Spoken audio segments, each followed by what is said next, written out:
Adi Surya Pratama dari kelas 7D. Latar sejarah kelahiran Pancasila. Kalian sudah sangat mengenal gambar Garuda Pancasila. Tentu kalian juga hafal 5 sila Pancasila, yaitu sila ketuhanan, kemanusiaan, persatuan, kerakyatan, serta keadilan sosial. Karena itu, tidakkah kalian ingin tahu bagaimana Pancasila dilahirkan? Sebelum mempelajari sejarah kelahiran Pancasila, setidaknya memahami lebih dahulu kehidupan bangsa Indonesia di masa lampau, yakni kehidupan di masa sejarah awal, zaman kerajaan Nusantara, zaman penjajahan, hingga zaman kebangkitan nasional sebelum merdeka. Sejak zaman dahulu itu, nilai-nilai Pancasila sudah menjadi bagian dari kehidupan masyarakat di wilayah yang sekarang menjadi bagian dari negara Indonesia ini. Maka para ahli pun menyebut bahwa Pancasila memang digali dari bumi Indonesia sendiri. Assalamualaikum warahmatullahi wabarakatuh.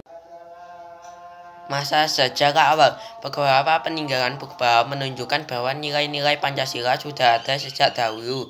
Di masa pra-aksara sebelum abad ketiga Masehi, nilai ketuhanan saat itu antara lain terlihat pada sarana upacara keagamaan, seperti negara atau gong perunggu yang ditemukan di banyak tempat, mulai dari Sumatera hingga Arok, Nusa Tenggara Timur. Nilai kemanusiaan dan persatuan juga berkembang yang terlihat pada jejak-jejak peradaban lama. Jejak peradaban di zaman pra-aksara itu antara lain adalah lukisan di dinding gua. Banyak tempat di Indonesia terdapat lukisan gua, seperti di Wamena, Papua, di Liang-Liang, Sulawesi Selatan, hingga di pedalaman Papua. Jejak peradaban lama yang mencerminkan nilai kemanusiaan juga terwujud dengan adanya patung-patung purba seperti di Limba Bada, Sulawesi Tengah maupun di Gunung Dempo, Sumatera Selatan. Nilai kemanusiaan berupa kreativitas dan kesadaran berpikir kemarin berkembang setelah adanya prestasi batu bertulis. Di sekitar abad ke-5, berdiri Kerajaan Tarumanegara di Jawa Barat, Kerajaan Kutai di Kalimantan Timur, disusul Kerajaan Kalingat di Jawa Tengah. Prestasi batu bertulis dari zaman itu menunjukkan bahwa ketentraman yang menjadi penanda nilai persatuan hingga kerakyatan dan keadilan sosial, masyarakat dalam keadaan damai dan makmur. Kerajaan Nusantara. Kemakmuran bangsa Indonesia makin meningkat di akhir abad ke-7. Di Sumatera muncul kerajaan besar Sriwijaya, disusul oleh Wangsa Sanjaya dan Sailendra di Jawa. Kerajaan kembar itu membangun Candi Borobudur sebagai candi umat Buddha terbesar di dunia, serta Candi Prambanan sebagai candi umat Hindu. Candi-candi itu menunjukkan adanya nilai-nilai keutuhan kemanusiaan, persatuan, kerakyatan, hingga keadilan sosial yang kuat. Kemakmuran bangsa dilanjutkan oleh Majapahit yang berdiri setelah mengalahkan pasukan Tiongkok. Wilayah Majapahit sampai meliputi Singapura, Malaysia, Brunei, Filipina, Kamboja, dan selatan Vietnam. Setelah itu hadir kerajaan Islam seperti Samudra Pasai, Demak, hingga Ternate. Agama Islam dan bahasa Melayu berkembang ke seluruh Nusantara. Budayawan W.S. Rendra 1935 sampai 2009 menyebut zaman Demak sebagai zaman Renaissance atau kebangkitan Nusantara. Perdagangan dan kesenian berkembang pesat termasuk wayang. Di masa kerajaan-kerajaan Nusantara yang makmur tersebut, nilai keutuhan dan keadilan sosial sangat menonjol.